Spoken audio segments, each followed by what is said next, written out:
Leitura da Bíblia.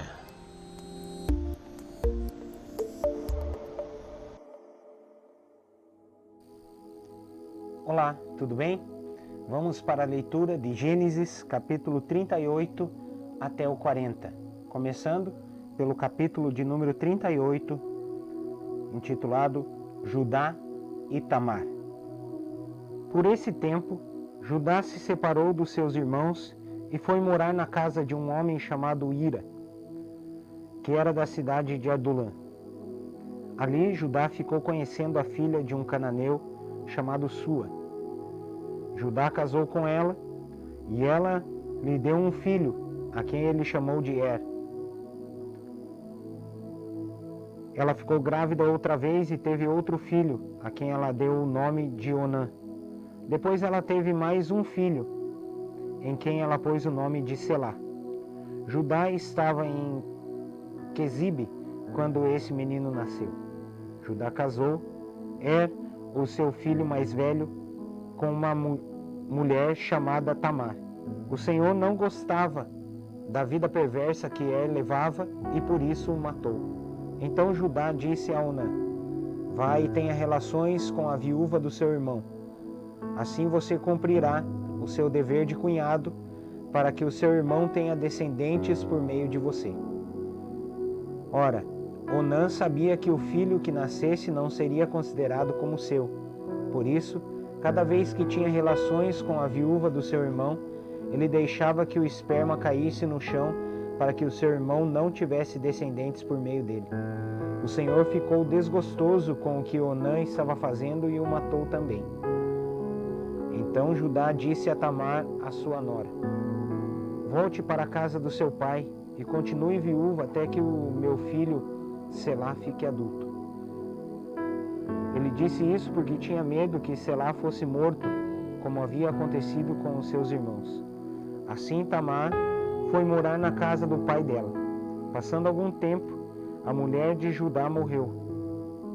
Quando acabou o luto, Judá foi até Timnate, onde estavam cortando a lã das suas ovelhas, e o seu amigo Ira, de Adulã, foi com ele. Alguém contou a Tamar que o seu sogro ia a Timnate, a fim de cortar a lã das suas ovelhas. Então, ela trocou de roupa, deixando de lado as suas roupas de viúva, cobriu o rosto com um véu e se disfarçou. Em seguida, foi e se sentou perto da entrada da cidade de Enaim, que fica no caminho para Timnate. Ela fez isso porque sabia muito bem que Selá era homem feito, mas Judá não havia mandado que ele se casasse com ela. Quando Judá a viu, pensou que era uma prostituta, pois ela estava com o rosto coberto. Ele foi falar com ela na beira do caminho, sem saber que era a sua nora. Ele disse: você quer ir para a cama comigo? Ela perguntou: quanto é que você me paga? Ele respondeu: eu lhe mando um cabrito do meu rebanho. Está bem, disse ela, mas deixe alguma coisa comigo como garantia de que você vai mandar o cabrito. Judá perguntou: o que você quer que eu deixe? Ela respondeu: o seu sinete com o cordão e também o bastão que você tem na mão. Então Judá entregou os objetos, ele teve relações com ela e ela ficou grávida. Tamar voltou para casa, tirou o véu e vestiu as suas roupas de viúva. Mais tarde, Judá mandou o seu amigo Ira levar o cabrito e trazer de volta os objetos que havia deixado com ela. Mas Ira não a encontrou. Ele perguntou aos homens de Enaim se sabiam onde estava a prostituta que costumava ficar na beira da estrada. Aqui não esteve nenhuma prostituta, foi a resposta deles. Ira voltou e disse a Judá: não encontrei a mulher. E os homens do lugar disseram que ali nunca havia estado nenhuma prostituta. Então Judá disse: pois ela que fique com as minhas coisas, assim ninguém vai zombar de nós. Eu mandei o cabrito mas você não encontrou a mulher. Passados uns 3 meses, foram dizer a Judá: a sua nora agiu como prostituta e agora está grávida. Aí Judá disse: tragam essa mulher para fora a fim de ser queimada. Quando a estavam tirando da sua casa, ela mandou dizer ao seu sogro: quem me engravidou foi o dono dessas coisas. Examine e veja de quem são o sinete com o cordão e o bastão. Judá reconheceu as coisas e disse: ela tem mais razão do que eu, pois prometi casá-la com meu filho Selá, mas não cumpri a promessa, e nunca mais teve relações com ela. Na hora de Tamar dar à luz, descobriram que ia ter gêmeos. Quando ela estava no trabalho de parto, um dos gêmeos pôs uma das mãos para fora. A parteira pegou uma fita vermelha e amarrou na mão dele e disse: este saiu primeiro. Mas ele puxou a mão e o irmão gêmeo nasceu primeiro. Então a parteira disse: como você abriu caminho. E puseram nele o nome de Pérez. Depois nasceu o outro, o que estava com a fita vermelha amarrada na mão, e ele recebeu o nome de Zera. Capítulo de número 39. José na casa de Potifar. José foi levado para o Egito, onde os ismaelitas o venderam a um egípcio chamado Potifar, um oficial que era o capitão da guarda do palácio. O Senhor Deus estava com José. Ele morava na casa do seu dono e ia muito bem em tudo. O dono de José viu que o Senhor estava com ele e o abençoava em tudo o que fazia. Assim, José ganhou a simpatia do seu dono, que o pôs como seu ajudante particular. Potifar deu a José a responsabilidade de cuidar da sua casa e tomar conta de tudo o que era seu. Dali em diante, por causa de José, o Senhor abençoou o lar do egípcio e também tudo o que ele tinha em casa e no campo. Potifar entregou nas mãos de José tudo o que tinha e não se preocupava com nada, a não ser com a comida que comia. José era um belo tipo de homem e simpático. Algum tempo depois, a mulher do seu dono começou a cobiçar José. Um dia ela disse: venha, vamos para a cama. Ele recusou, dizendo assim: escute, o meu dono não precisa se preocupar com nada nessa casa, pois eu estou aqui.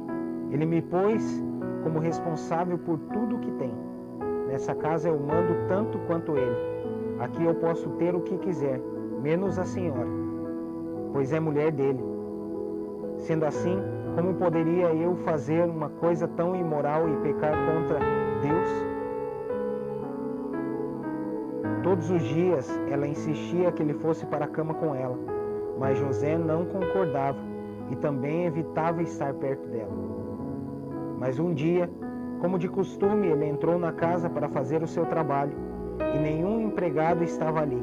Então ela o agarrou pela capa e disse: venha, vamos para a cama. Mas ele escapou e correu para fora, deixando a capa nas mãos dela. Quando notou que, ao fugir, ele havia deixado a capa nas suas mãos, a mulher chamou os empregados da casa e disse: vejam só, este hebreu que o meu marido trouxe para casa está nos insultando. Ele entrou no meu quarto e quis ter relações comigo, mas eu gritei o mais alto que pude. Logo que comecei a gritar bem alto, ele fugiu, deixando a sua capa no meu quarto. Ela guardou a capa até que o dono de José voltou. Aí contou a mesma história assim: esse escravo hebreu que você trouxe para casa entrou no meu quarto e quis abusar de mim. Mas eu gritei bem alto e ele correu para fora, deixando a sua capa no meu quarto. Veja só de que jeito o seu escravo me tratou. Quando ouviu essa história, o dono de José ficou com muita raiva. Ele agarrou José e o pôs na cadeia onde ficavam os presos do rei. E José ficou ali. Mas o Senhor estava com ele e o abençoou, de modo que ele conquistou a simpatia do carcereiro.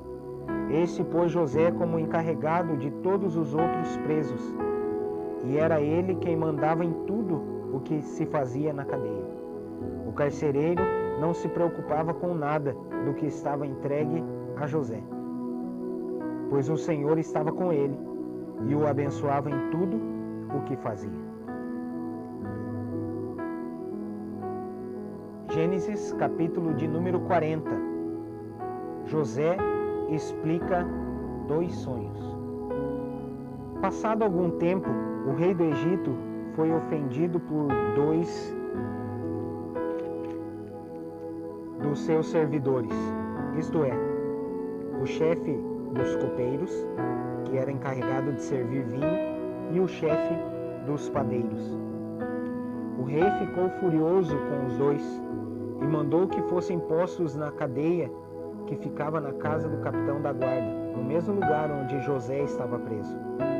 Eles ficaram muito tempo ali, e o capitão deu a José a tarefa de cuidar deles. Certa noite, ali na cadeia, o copeiro e o padeiro tiveram um sonho cada um. E cada sonho queria dizer alguma coisa. Quando José veio vê-los de manhã, notou que estavam preocupados. Então perguntou: "Por que vocês estão com essa cara tão triste hoje?" Eles responderam: "Cada um de nós teve um sonho, e não há ninguém que saiba explicar o que esses sonhos querem dizer. É Deus quem dá a gente a capacidade de explicar sonhos", disse José. "Vamos, contem o que sonharam." Então, o chefe dos copeiros contou o seu sonho.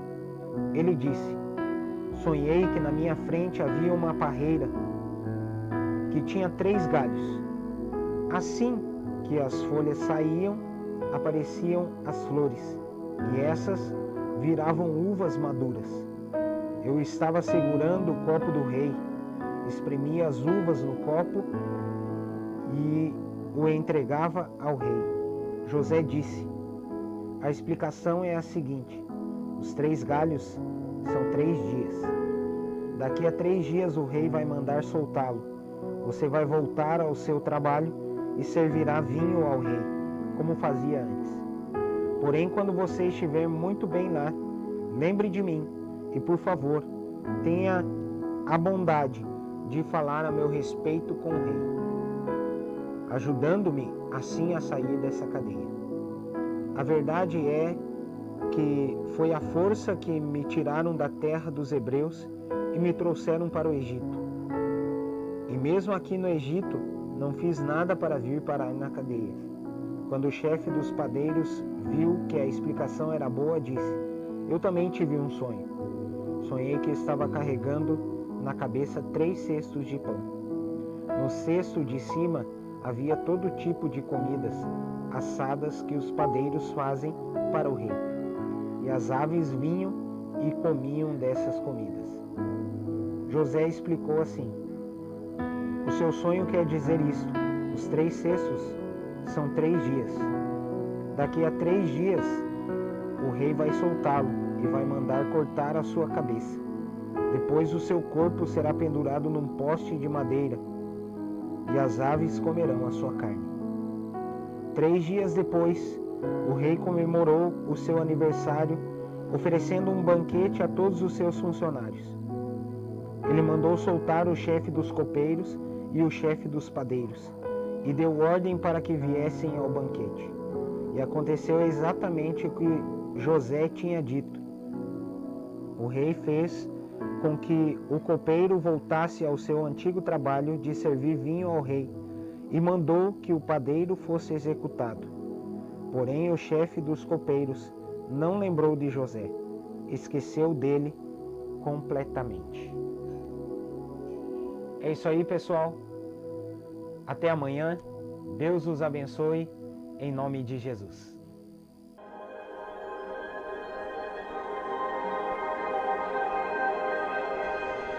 Leitura da Bíblia.